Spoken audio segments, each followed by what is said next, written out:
good morning to all of you. Welcome you all in class 11th economics. So as you know that we are revising the term 2 syllabus. So in today's class we are going to discuss about the marginal cost, what is marginal cost and what are the different relation between the average cost and the marginal cost, as well as the relation between the total cost and the marginal cost. Okay, so in today's class we are going to discuss all these topics. So let's get started. That is marginal cost.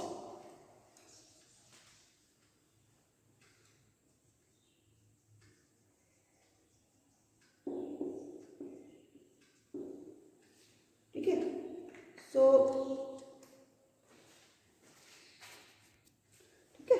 so the topic is here, that is marginal cost. So marginal cost कह रहा है कि marginal cost is the change in the, ये marginal cost है change in the total cost by producing one more unit or the one more unit of the output. तो एक extra unit of output produce करने पे जो भी cost extra लग रही है, ठीक है, कोई भी कमोडिटी अगर प्रोड्यूस हो रही है तो जैसे 1 यूनिट प्रोड्यूस हुई तो कुछ कॉस्ट लगा, सेकेंड यूनिट प्रोड्यूस होगी तो कुछ कॉस्ट लगा, तो जो भी डिफरेंस है मतलब एक extra unit of output produce करने में जो भी एक्स्ट्रा कॉस्ट लग रही है that is called the marginal cost. उसी को क्या कहते हैं, मार्जिनल कॉस्ट कहते हैं. ठीक है, तो कह रहा है कि marginal cost is the addition to the total cost. ये मार्जिनल कॉस्ट क्या होता है, addition to the total cost when an additional unit of a commodity is produced. जब कोई additional unit of commodity क्या होगी, वो produce होगी. ठीक है, so if we calculate the marginal cost, अगर हम marginal cost calculate करते हैं तो marginal cost is equal to total cost TCN minus 1.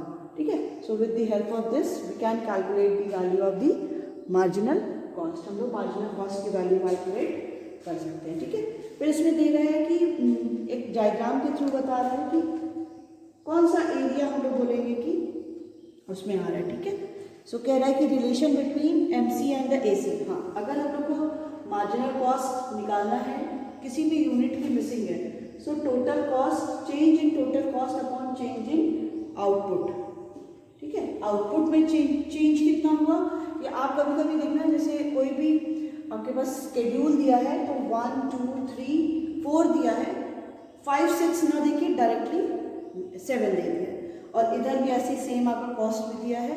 In that case अगर आपको वैल्यू को कैलकुलेट करना है मार्जिनल कॉस्ट की, तो हम चेंज इन टोटल कॉस्ट, मतलब जो लास्ट वाला 7 है और जो लास्ट वाला 5 उसके पहले वाला, उन दोनों के बीच का गैप कितना है, और सेम उसके पैरेलल जो भी कॉस्ट में गैप है उन दोनों का गैप कैलकुलेट करके आप यहाँ पे मार्जिनल कॉस्ट कैलकुलेट कर सकते हैं. ठीक है, तो इसके थ्रू क्या होता है, हम लोग कैलकुलेट करते हैं मार्जिनल कॉस्ट. सो जो भी एरिया अंडर आ रही है आपकी सारी, अगर मार्जिनल कॉस्ट जो भी एरिया कवर हो रही है, तो अगर हम लोग इसको कैलकुलेट करेंगे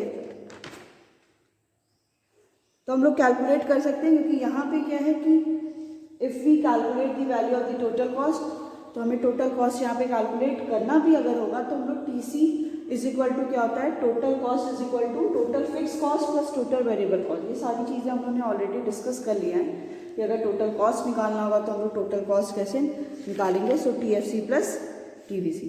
अब नेक्स्ट आता है आपके पास एक ऑप्शन ये है, इसको हम लोग कैसे समझेंगे, with the help of the schedule and the diagram. आपको क्या करना है, एक स्केड्यूल लीजिए एंड डायग्राम. ठीक है, तो आप कोई भी ले सकते हो, आप टीसी के साथ ही डायरेक्टली टीसी से भी निकाल सकते हो, या टीएफसी दिया हो, टीवीसी दिया हो तो उसके थ्रू टीसी निकालिए एंड देन मार्जिनल कॉस्ट निकालिए. तो हम लोग यहाँ पे डायरेक्टली क्या करते हैं, आउटपुट लेते हैं, आउटपुट और टोटल कॉस्ट लेते हैं. यहाँ पे इतना कोई भी वैल्यू अगर आपके पास टीसी दी है और टीएफसी दिया है, so if you have to calculate the value of TVC, तो आप कैलकुलेट कर सकते हो, क्योंकि TC is equal to TFC plus TVC दिया है. तो टोटल कॉस्ट में से अगर टोटल फिक्स कॉस्ट माइनस करोगे तो टोटल वेरिएबल कॉस्ट निकल जाएगा.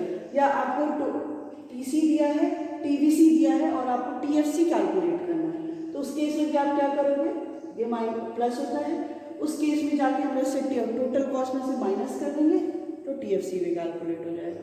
नेक्स्ट, अगर आपके पास टोटल फिक्स कॉस्ट और टोटल वेरिएबल कॉस्ट दोनों दिया है, उस केस में टोटल कॉस्ट निकालना है तो TFC plus TVC is equal to total cost, ये वैल्यू आ जाएगी।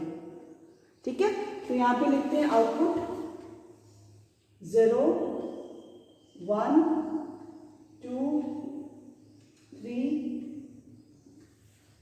टिल दी 10 है, 4 5 6 7 8 9 and 10।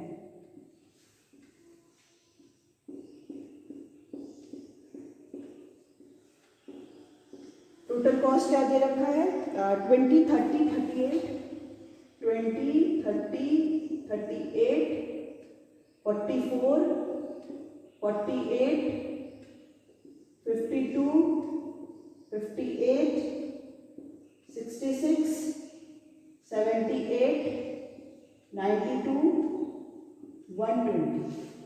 ठीक है, marginal cost you know very well how we calculate, पहला कुछ होगा नहीं, 20 ले सकते हैं, देन 30 माइनस 20 हो गया 10, 38 माइनस 38, ऐसे पूरा कैलकुलेट कर से हम लोग क्या कर सकते हैं, वैल्यू को निकाल सकते हैं। नेक्स्ट हो जाएगा आपका 6 4 देन 4 6, अब देखिए आपका 66 और 58, 66 58 8 देन 12 देन 14 और 28। ठीक है, तो ये वैल्यू आपकी मार्जिनल कॉस्ट की कैलकुलेट हो गई। Next what we have to do, we have to plot it into the diagram. Diagram को हमको इसको प्लॉट करना है, तो प्लॉट करने के लिए हम लोग क्या करेंगे, एक्स एक्सिस पे आउटपुट और वाई एक्सिस पे मार्जिनल कॉस्ट। यहाँ पे ले लीजिए 1 2 3 4 5 6 7 8 9 10 2 4 6 8 10 12 14 16 18 20 22 24 26 28। ठीक है, ये वैल्यू हो गई। अब जो भी आपके पास दी हुई है वैल्यू, इसको प्लॉट कर दीजिए। यहाँ से स्टार्ट होगा क्योंकि पहला तो आपका 20 ही हो जाएगा। ठीक है, नेक्स्ट है आपका 1 पे 10,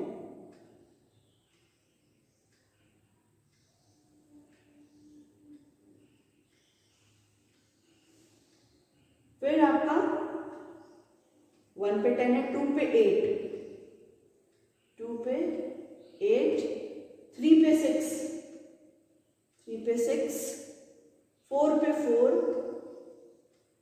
4 पे 4, 5 पे 4, 5 पे 4, 6 पे 6। अब देखिए ये स्टार्ट होना शुरू हो गया है, 6 पे 6, 7 पे 8, 7 पे 8, 8 पे 12, 8 पे 12, 9 पे 14, 9 पे 14 और 10 पे 28।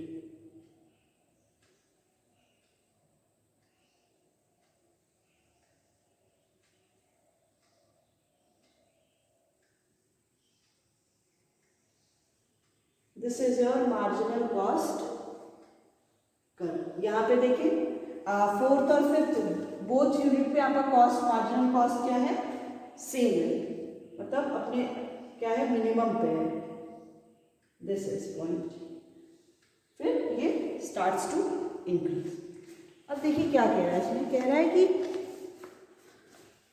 In this diagram MC curve is U shape. इस कर्व में देखो, इसमें देखो डायग्राम में देखो, जो मार्जिनल कॉस्ट कर्व है वो यू शेप का है, ऐसे यू शेप का है, ठीक है। So due to operation of the law of returns to a factor, law of returns to a factor की वजह से, law of returns to a factor is also known as law variable proportion, इसको ही हम लोग क्या कहते हैं, लॉ वेरिएबल प्रोपोर्शन भी कहते हैं। तो कह रहा है इनिशियली MC कर्व फॉल्स, शुरू में देखिए जो मार्जिनल कॉस्ट का जो हम लोगों ने स्केड्यूल लिया था, शुरू में मार्जिनल कॉस्ट क्या कर रहा है, वो फॉल कर रहा है, ठीक है। So due to increasing return, return हमें यहाँ पे ज़्यादा मिल रहा है, और रिटर्न ज़्यादा मिलेगा तो कॉस्ट क्या हो जाएगी, ऑटोमेटिकली कम हो जाएगी, ठीक है। तो अगर यहाँ पे रिटर्न ज़्यादा मिल रहा है तो कॉस्ट कम हो रही है, दैट्स वाई जो कर्व है वो क्या कर रहा है, फॉल कर रहा है, ठीक है। फिर कह रहा है because of the better coordination between the fixed and the variable factor, तो जो भी फिक्स्ड और वेरिएबल फैक्टर है उनके बीच में क्या है, बहुत अच्छा कोऑर्डिनेशन है, which you can also see from point A to point B, A to B point तक आप देख सकते हो कि यहाँ पे जो भी factors, whatever the producers are hiring fixed factors and the variable factor both have the better coordination, because in that case cost is less then the return, cost क्या है यहाँ पे कम हो रही है और रिटर्न यहाँ पे ज़्यादा हो रहा है, ठीक है। इसीलिए जो कर्व है वो फॉल कर रहा है, ठीक है, ओके। फिर कह रहे हैं MC may be remain constant due to application of the law of constant return from point B to C, तो जो मार्जिनल कॉस्ट कर्व है वो क्या है कि एक point from point B to C, यहाँ पे वो क्या है, कांस्टेंट है। क्यों? क्योंकि आप पढ़े होंगे constant returns to a scale, returns to a factor, जिसमें क्या है कि अगर आप जितना इनपुट लगा रहे हो इन रिटर्न उतना ही आउटपुट मिल रहा है, मतलब जितना कॉस्ट हो रहा है उतना ही रिटर्न मिल रहा है, इसीलिए एक कर्व क्या हो गया यहाँ पे, और इसीलिए मार्जिनल कॉस्ट जो है वो आपकी मिनिमम और कांस्टेंट हो गई है। फिर कह रहा है कि then MC curve start rising, फिर इसके बाद देखिए MC क्या है, 4 के बाद स्टार्ट हो गया राइज करना, 6, 8, 12, 14, 28, यहाँ से अब वो इंक्रीज करना स्टार्ट कर गया है, कॉस्ट इज इंक्रीजिंग, कॉस्ट अगर इंक्रीज हो रहा है तो जो रिटर्न होगा वो क्या हो रहा होगा, फॉल हो रहा होगा, ठीक है। सो डिमिनिशिंग रिटर्न है, रिटर्न क्या मिल रहा है, वो कम मिल रहा है, डिमिनिशिंग रिटर्न है, और कॉस्ट यहाँ पे क्या हो रही है, वो ज़्यादा हो रही है, ठीक है। So because of the defective factor ratio between the fixed factor and the variable factor, ये बेसिकली ये किस लिए हो रहा है, क्योंकि जो भी कोऑर्डिनेशन शुरू में जो भी फैक्टर्स प्रोड्यूसर हायर कर रहा है वो लोग ज़्यादा प्रोडक्टिव है, वो उनके बीच में कोऑर्डिनेशन भी अच्छा है फिक्स्ड फैक्टर और द वेरिएबल फैक्टर में, इन दैट केस जो प्रोडक्शन हो रहा है वो ज़्यादा हो रहा है और कॉस्ट कम लग रही है। But after continuously using the factors, basically the fixed factor, so the productivity of the those factors starts to decline, उनकी जो भी प्रोडक्टिविटी है वो डिक्लाइन होने लगी है। तो जो भी कोऑर्डिनेशन हम लोग देख रहे हैं किसमें, फिक्स्ड फैक्टर और द वेरिएबल फैक्टर, दोनों ही फैक्टर में जो भी कोऑर्डिनेशन है वो इतना मिसमैच कर जा रहा है, मतलब जो भी रेशियो में हमें फैक्टर लेना है, फिक्स फैक्टर, वेरिएबल, अब फिक्स फैक्टर जैसे हम लोगों ने मशीन्स को ले लिया, मशीन्स को कंटिन्यूसली कंजप्शन करने के बाद, कंटिन्यूसली इसको यूज़ करने के बाद जो भी इसकी प्रोडक्टिविटी है वो क्या होती जाएगी, डिक्लाइन करती जाएगी, कम होती जाएगी ना।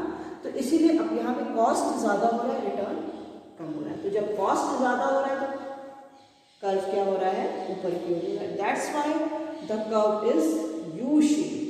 तो अगर क्वेश्चन आता है why the AC and the MC curve is U shape, so you have to explain all these things because of the variable law of variable proportion और the law of returns to a factor, ठीक है। तो इसमें अब आप यही बताओगे कि शुरू में क्या होता है कि रिटर्न क्या है, कम है, सॉरी कॉस्ट क्या है वो कम है और रिटर्न ज़्यादा है। फिर after point B to C till the point, from the point B to C, the MC curve is, or the marginal cost is minimum and the constant because of the constant returns to a factor. But after the point C, the cost starts to increase because of the mismatch or the defective factor ratio of the fixed factor and the variable factor. That's why the cost is increasing and the return is falling. So ये होता है आपका marginal cost curve जो आपका इस shape का होता है, नेक्स्ट बात आती है that we are going to discuss, that is relations. ठीक है, इंपॉर्टेंट रिलेशन पढ़ेंगे हम लोग, जो भी आपकी है टीसी हो गया, एसी हो गया, एमसी हो गया। ठीक है, इनका रिलेशन पढ़ते हैं।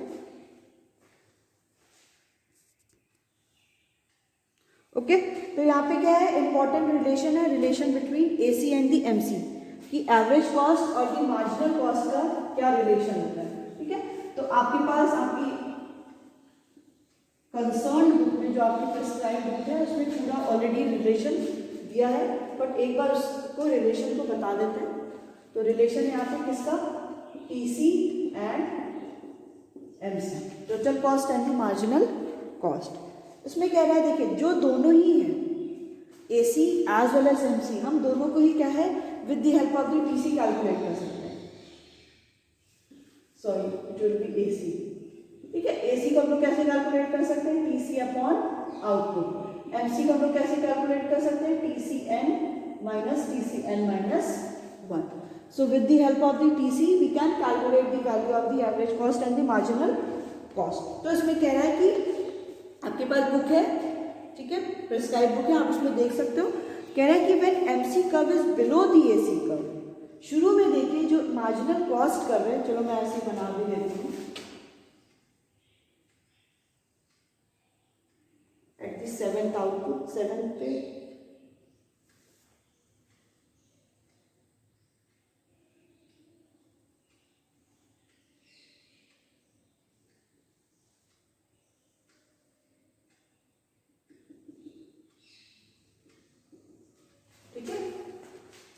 देखिए शुरू में क्या कह रहा है कि when MC curve is below the AC curve, शुरू में क्या है, एमसी कर्व देखिए एसी कर्व से कम है, सो एसी, और यहाँ पे क्या कहेंगे, सबसे पहला कहेंगे कि AC is greater than MC, क्योंकि स्टार्टिंग में ही देखिए क्या है कि एमसी कर्व नीचे है एसी कर्व से।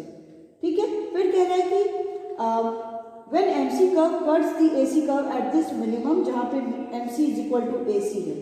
ठीक है, जब जहाँ पे उसका मिनिमम है, उस मिनिमम पे उसको वो क्या कर रहा है, इंटरसेक्ट कर रहा है, जहाँ पे हम लोग सेकेंड कहेंगे कि एमसी क्या है, एसी के इक्वल है। ठीक है, तो आप ये 7th यूनिट ऑफ आउटपुट पे देख सकते हो, इस पॉइंट पे इसका क्या है, मिनिमम है। टेबल आपके पास दिया होगा, टेबल को रेफर करिएगा। फिर कह रहा है कि when MC curve is above the AC curve, देखिए आफ्टर दी, जहाँ पे ये दोनों एक दूसरे को इंटरसेक्ट कर रहे हैं, इस पॉइंट के बाद देखिए कि MC curve starts to increase and it becomes more then the AC curve. तो यहाँ पे हम लोग थर्ड कहेंगे कि MC is more then the average cost curve, है ना। जहाँ पे इसका मिनिमम, एवरेज कॉस्ट का मिनिमम एंड कांस्टेंट था, यहाँ पे एवरेज कॉस्ट और मार्जिनल कॉस्ट एक दूसरे को इंटरसेक्ट कर रहे हैं। जैसे ही इंटरसेक्ट किए, इसके बाद से देखिए मार्जिनल कॉस्ट का कर्व ज्यादा हो गया as compare to the average cost. तो इस केस में हम बोलेंगे कि MC is more then the AC, और यहाँ पे एवरेज कॉस्ट कर्व क्या हो रहा है, देखिए राइज कर रहा है, यहाँ से वो राइज करने लगा है कर्व। ठीक है, फिर कह रहा है कि both MC and AC curve are U shape. ये हम लोग ने अभी डिस्कस किया, MC एंड AC कर्व क्या होता है, यू शेप कर्व होता है। ठीक है, because of the application of the law variable proportion. ये तो बता ही दिया है कि लॉ वेरिएबल प्रोपोर्शन की वजह से ही क्या होता है कि ये दोनों कर्व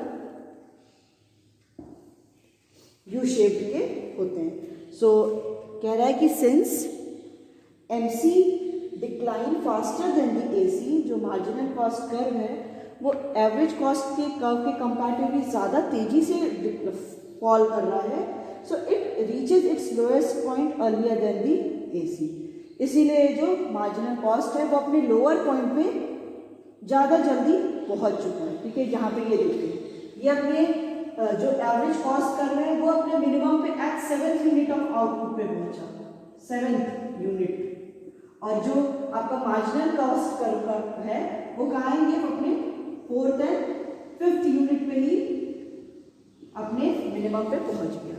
इसीलिए कह रहा है कि जो मार्जिनल कॉस्ट कर्व है वो ज़्यादा तेजी से डिक्लाइन कर रहा है as compare to the average cost. That's why at the minimum point MC curve reaches more faster as compare to the average cost. ठीक है, एवरेज कॉस्ट से पहले ही मार्जिनल कॉस्ट अपने मिनिमम पे पहुंच गया। फिर कह रहा है नेक्स्ट लाइन की both AC and the MC we can derive from the total cost. हम इन दोनों को क्या है कि टोटल कॉस्ट से डिराइव कर सकते हैं, क्योंकि AC इज इक्वल टू क्या होता है TC अपॉन Q और MC इज इक्वल टू क्या होता है TCn माइनस 1। ठीक है, नेक्स्ट है आपका relation between TC and the MC, कि TC और MC में क्या रिलेशन होता है। ठीक है, ये हो गया आपका। फिर से एक बार बता दे रही हूँ, MC और AC का रिलेशन है कि both AC and MC derive from the total cost. AC is equal to TC upon Q, MC is equal to TCn minus 1। Initially आपका average cost curve is more then the marginal cost. फिर आप देखोगे कि at the point at the 7th unit of the output marginal cost is equal to average cost.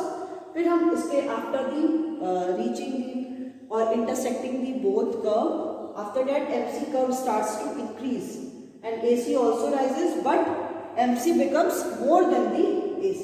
MC curve ज्यादा हो गया है AC से, और MC curve and the AC curve both curve are U shaped because of the law of variable proportion, और law of variable proportion is also known as law of returns to a factor. इन दोनों को क्या कहते हैं, law of returns to law of variable proportion को ही law of returns to a factor कहते हैं। ठीक है, नेक्स्ट आता है relation between TC and the MC। इसमें बना सकते हैं बट थोड़ा सा केओस हो जाएगा। सो TC कर्व क्या हो रहा है, TC कर्व स्टार्ट हो रहा है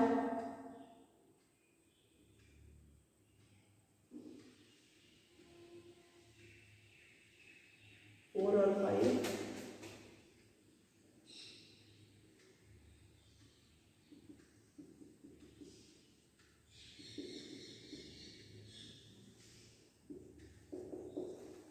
ठीक है।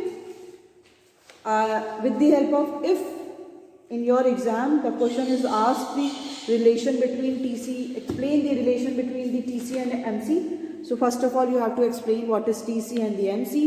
After that you will make a one schedule, ठीक है, एक schedule बनाओगे एंड देन डायग्राम बनाओगे, फिर उसका रिलेशन बताओगे। ठीक है, प्रॉपर स्केड्यूल भी लोगे तभी प्रॉपर डायग्राम भी बनेगा। ठीक है, तो इसमें कह रहा है कि TC क्या हो रहा है, TC इंक्रीज हो रहा है एट द डिमिनिशिंग रेट। पहला हो गया TC increases with diminishing rate.